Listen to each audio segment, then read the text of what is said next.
오늘 우리에게 주시는 하나님의 말씀은 신약성경 요한복음 11장 32절부터 35절의 말씀입니다. 제가 가진 성경은 신약 165면에 있습니다. 받들어 있습니다. 마리아가 예수 계신 곳에 가서 배웠고 그 발 앞에 엎드려 이르되 주께서 여기 계셨더라면 내 오라버니가 죽지 아니하였겠나이다 하더라. 예수께서 그가 우는 것과 또 함께 온 유대인들이 우는 것을 보시고 심령에 비통히 여기시고 불쌍히 여기사 이르시되 그를 어디에 두었느냐 이르되 주여 와서 보옵소서 하니 예수께서 눈물을 흘리시더라. 아멘. 오늘의 시대를 눈물이 말라버린 시대다 이렇게 이야기를 합니다.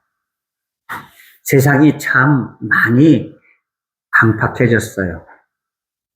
옛날에 참 어렵게 살던 시절에는 오히려 서로 이해해주고 사랑해주고 없는 것도 서로 나누어 쓰면서 그렇게 사랑을 나누고 서로 측은히 여겨주고 서로 애틋한 마음으로 감싸주는 그런 시대였는데 요즘 들어서는요, 물질적으로는 많이 부해졌는데 오히려 서로 배려해 주거나 서로 이해해 주거나 사랑해 주거나 이런 마음, 그리고 서로를 위해서 눈물을 흘려주는 그런 이 마음이 많이 사라졌습니다.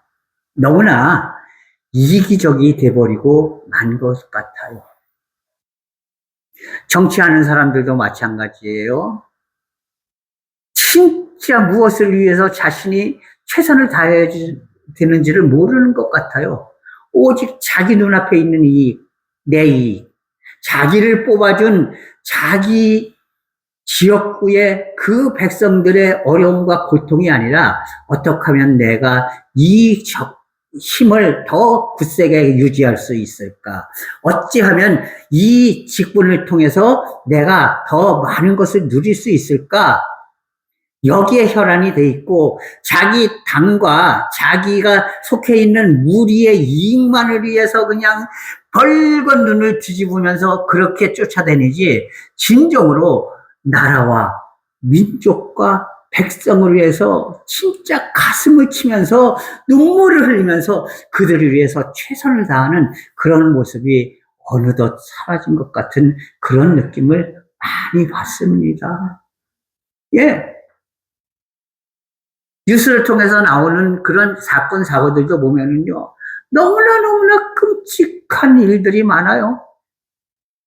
도저히 인간이라면 저렇게 할 수 있을까 싶은 그런 일들을 눈 하나 깜짝하지 않고 하는 사람들이 얼마나 많은지 모릅니다. 여러분, 교회도 마찬가지예요. 주님은요, 너무나 사랑이 많으신 분이었거든요. 그래서 아프고 힘들고 어려운 사람들을 바라보면서요, 눈물을 흘리시고 마음을 써주시고 그렇게 그들을 위해서 아낌없이 자신을 희생하시는 그런 분이었습니다. 그런데 과연 오늘 우리의 모습은 어떻습니까? 여러분, 평양 대각성 부흥운동 이후로부터 우리나라의 개신교는 폭발적으로 부흥하는 그런 부흥의 시기를 가졌습니다. 그런데 그때 무엇이 그 폭발의 원동력이 되는지 아십니까?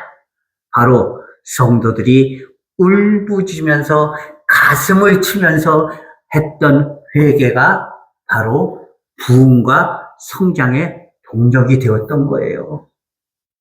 그런데 오늘날 한국교회에서 어느덧 그 눈물과 울부짖음의 소리가 서서히 없어졌어요. 그 눈물과 울부짖음의 소리가 없어지면서 한국교회의 부흥도 멈추고 오히려 그 숫자가 줄어들기 시작했다는 것이에요. 오늘날의 수많은 교회들이 부흥하기는커녕 교인 숫자가 줄어드는 것을 걱정하는 그런 처지가 돼버리고 말았다는 것이에요. 그렇다면 어떻게 해야 할까요? 우리는 우리 눈에서 말라버린 이 눈물을 다시 회복하는 신앙을 가져야 하는 것입니다. 진짜 슬피 울면서 주님 앞에 매달리는 그런 성도들이 될 수 있어야 하는 것이에요. 성경 안에서도요, 많은 눈물들이 기록되어져 있습니다. 심지어는 예수님께서 산상에서 우리에게 보배로운 말씀을 전해주실 때에도 8가지 복된 자의 모습을 보여주면서 거기서 뭐라고 말씀하셨습니까?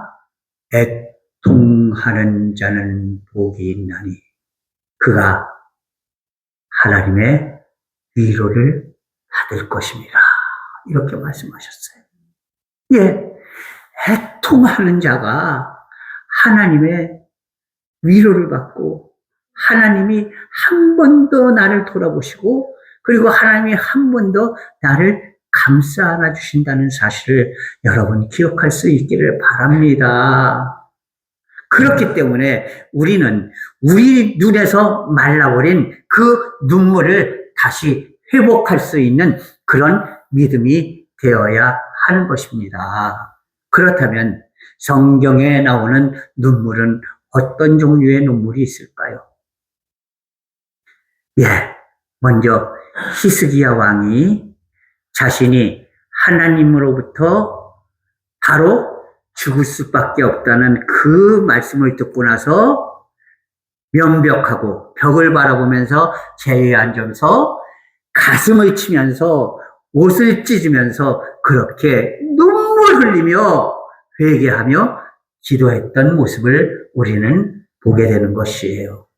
여러분, 나의 이 고통과 어려움을 하나님 앞에 눈물로 고백할 수 있는 그런 성도들이 되어야 하는 것입니다. 예? 그것이 되지 않고는 하나님의 은혜를 절대로 누릴 수 없다는 사실을 우리는 기억해야 하는 것이에요. 과연 우리가 나의 어려움과 나의 고통을 얼마나 하나님께 눈물로 고백하면서 하나님께 매달리는 그런 믿음의 삶을 살고 있습니까? 과연 그렇게 하나님 앞에 간절한 적이 있었습니까? 애달픈 적이 있었습니까? 눈물을 흘려 회개하고 눈물을 흘려 매달리는 그런 믿음이 우리에게 언제 쪽에 있었는지 한번 자신을 돌아볼 수 있기를 바랍니다. 여러분, 이제 하나님 앞에 눈물을 회복합시다. 하나님 앞에 눈물로 매달릴 수 있는 그런 믿음이 될 수 있기를 바랍니다. 이렇게 자신의 모든 것을 하나님 앞에 완전히 내놓고 그리고 하나님 앞에 눈물을 흘려 기도할 수 있는 그런 눈물을 하나님께서는 기다리고 계십니다. 두 번째로 예수님께서 감난산에 앉으셔서 저 예루살렘 성을 바라보면서 눈물을 흘리셨다는 기록이 성경에 있죠. 무엇을? 나라와 민족을 위해서 예수님께서는 눈물을 흘리셨습니다. 여러분, 이 나라의 민족이 진정 지금 얼마나 어려운 시기에 처해 있습니까? 그것을 가지고 니당 내당 하면서 싸울 게 아니에요. 여러분, 우리는 나라와 민족을 위해서, 이 백성들을 위해서 눈물을 흘려 기도할 수 있는 그런 성도들이 되어야 하는 것입니다. 예? 예수님께서도 망해가는 그 예루살렘을 바라보면서 나라와 민족을 위해서 눈물을 흘리셨다는 사실을 우리는 기억해야 하는 것이에요. 과연 우리가 나라와 민족을 위해서 얼마만큼 눈물을 흘려 기도하고 있는지 이 시간 자신을 돌아볼 수 있는 그런 성도들이 될 수 있기를 바랍니다. 여러분, 저는요, 6.25 때 이 유엔군이 참전해서 결국에는 대구 밑으로 이렇게 쫄아들었던 우리나라가 다시금 회복하고 오늘날에 이를 수 있었던 것이 바로 그리스도인들의 눈물의 기도 때문이었다라고 생각을 합니다. 하나님의 역사가 아니었으면 절대로 우리나라가 버틸 수 없었다고 생각을 합니다. 바로 그때 그리스도인들의 그 눈물의 기도, 그 눈물의 기도가 바로 이 나라, 이 민족을 살리고 오늘날 세계를 선도하는 나라의 반열에 설 수 있게 만들었다라는 그 사실을 여러분 기억할 수 있기를 바랍니다. 그렇기 때문에 예수님께서 예루살렘, 망해가는 예루살렘을 바라보면서 눈물을 흘리셨듯이 우리 그리스도인들도 나라와 민족을 위해서 눈물을 흘릴 수 있는 그런 성도들이 되어야 하는 것입니다. 세 번째로 오늘 본문 말씀에 나와 있는 대로 예수님께서는요, 그 사랑의 마음으로 어려움과 고통과 죄악 속에 빠져 있는 그 사람들을 바라보면서 그 애처로운, 그 애처로운 눈물을 흘리셨다라는 사실을 우리는 기억해야 하는 것입니다.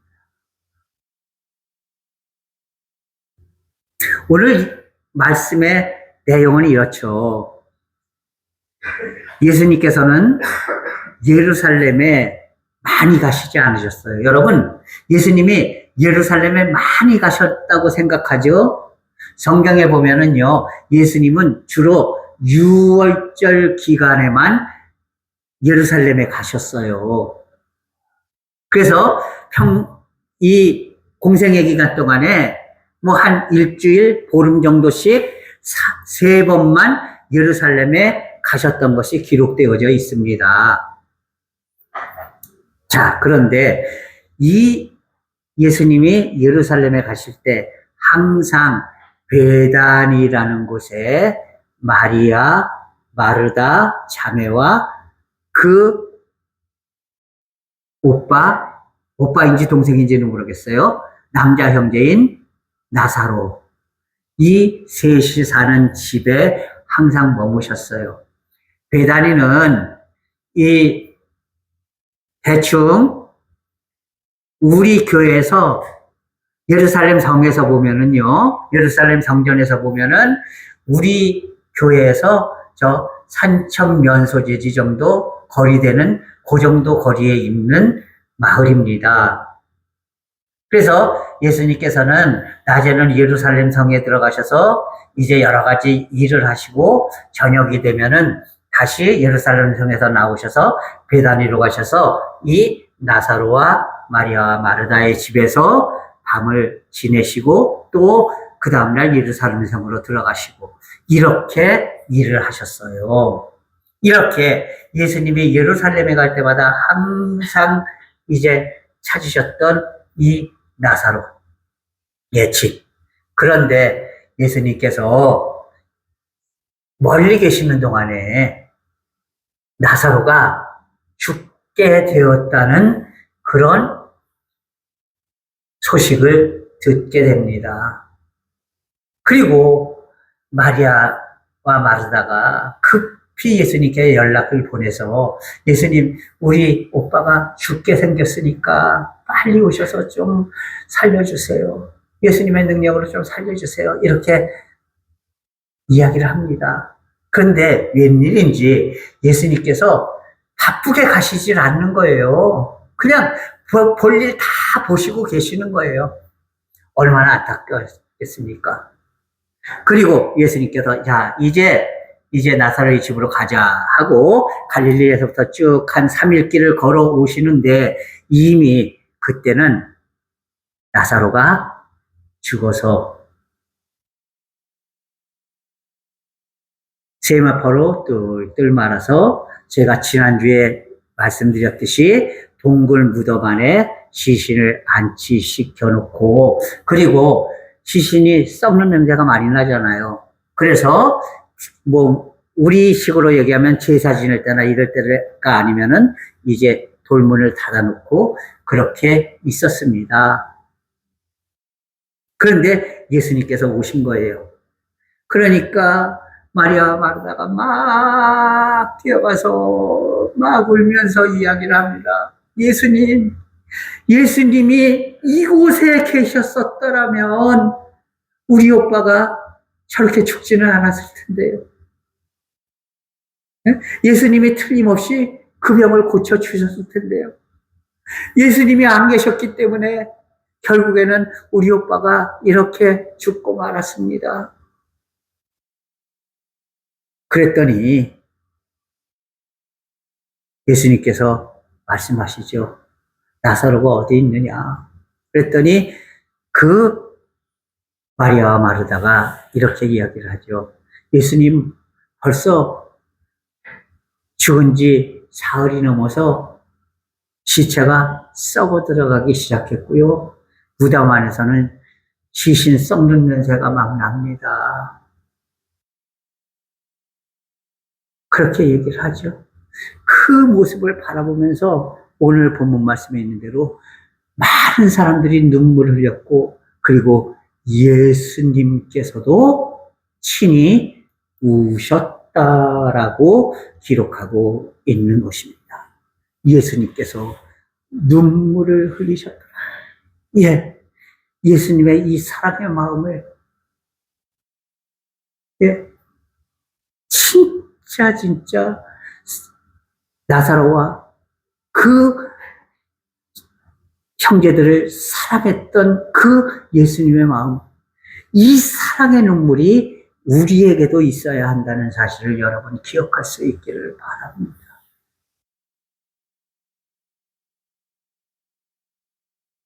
과연 우리는 내 주위에 있는 이들을 바라보면서 그렇게 눈물 흘려 그들을 사랑하는 애틋한 마음을 가지고 있는지 우리 자신을 한번 돌아볼 수 있는 그런 성도들이 될 수 있어야 할 것입니다. 예수님은요, 나사로뿐만 아니라 이제 죄악 속에서 죽어가는 모든 사람들을 향하여서 너무나 애틋한 사랑의 마음속으로 흘러올리는 그 눈물을 가지고 계셨다는 것이죠. 그 눈물이 결국 예수님을 십자가에 못 박히는 그 고통도 기쁨으로 받으실 수 있도록 만들었다라는 사실을 우리는 깨달아야 하는 것입니다. 사랑하는 성도 여러분, 과연 우리는 내 이웃과 내 가족들을 위해서 얼마나 사랑의 눈물을 흘릴 수 있는지 우리 자신을 한번 돌아볼 수 있기를 바랍니다. 마지막으로 죄악 속에 빠져있는 나의 영혼을 바라보면서 참회의 눈물을 흘릴 수 있는 그런 성도들이 되어야지 돼요. 죄악 속에 죽어가고 있는 저들을 향해서 구원받지 못한 저들을 안타까운 마음으로 바라보는 그런 눈물을 흘릴 수 있는 그런 성도들이 되어야 하는 것입니다. 과연 우리는 우리 자신의 그 죄악의 모습을 바라보면서 얼마나 가슴을 치면서 눈물 흘며 기도하고 있습니까? 예수님께서는 말씀하시죠. 너희는 옷을 찢을 것이 아니라 너희의 마음을 찢어라. 마음을 찢는 마음으로 그렇게 눈물을 흘려 하나님 앞에 회개하고 그리고 죄인들을 위하여 기도하는 그런 성도들이 될 수 있어야 한다는 것입니다.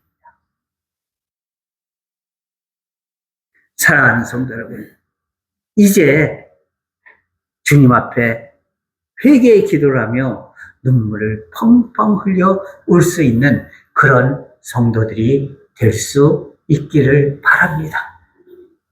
죄악 속에서 죽어가고 있는 그들을 바라보면서 그들 때문에 진정으로 눈물을 흘려 기도할 수 있는 그런 성도들이 될 수 있기를 바랍니다. 내 주위에 있는 어려움과 고통 속에 있는 사람들을 바라보면서 그들을 사랑하는 마음이 너무나 지극하여서 그 측은지심 때문에 눈물을 흘려 그들을 위할 수 있는 그런 눈물의 그리스도인들이 될 수 있기를 바랍니다.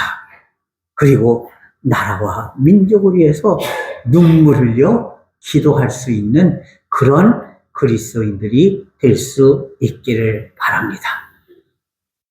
이제 눈물이 메말라가는 이 세상 속에서 우리 샘물교회 모든 성도들은 진정 그 말라버린 눈물을 다시 회복할 수 있는 그런 성도들이 될 수 있기를 바랍니다. 죄악된 자기의 모습을 바라보면서 죄악 속에 빠져 죽어가고 있는 저들을 바라보면서 이 나라와 이 민족을 바라보면서 그리고 고통 속에서 힘들어하고 있는 많은 사람들을 바라보면서 친히 눈물을 흘려 하나님 앞에 기도할 수 있는 그런 믿음의 성도들이 될 수 있기를 간절히 부탁을 드립니다. 기도하겠습니다. 오 사랑의 하나님 아버지, 하나님의 은혜와 사랑을 이 시간 감사합니다. 하나님께서 온전히 함께하여 주셔서 진정 저희들 이제 말라버린 그 눈물을 회복할 수 있는 믿음이 되게 인도하여 주시옵소서. 아버지, 과연 우리가 나 자신의 이 죄악의 문제 때문에 눈물을 흘려 기도한 적이 언제였습니까? 죄악 속에 빠져서 신음하고 있는 자들을 바라보면서 눈물을 흘려 기도한 적이 언제였습니까? 어려움과 고통 속에 빠져 있는 사람들을 사랑하는 마음으로 그들을 위하여 눈물을 흘려 기도한 적이 언제였습니까? 잘못된 길을 가고 있는 나라와 민족을 바라보면서 주님 앞에서 이제 이 나라와 민족을 위해서 눈물을 흘려 기도했던 적이 언제였습니까? 아버지께서 온전히 함께 해주셔서 진정으로 저희들 하나님 안에서 언제나 눈물을 흘려 기도하는 그런 믿음의 성도가 되게 하여 주시옵소서. 메말라갔던 우리의 눈에 다시금 눈물을 회복하여 주시옵시고 그 눈물을 통하여서 하나님께서 약속하신 대로 애통하는 자에게는 복이 있나니 저가 하나님의 위로를 받을 것이라 하는 그 복된 말씀을 나의 것으로 만들 수 있는 믿음이 되게 인도하여 주시옵소서. 예수 그리스도의 이름으로 감사하며 기도하옵나이다. 아멘.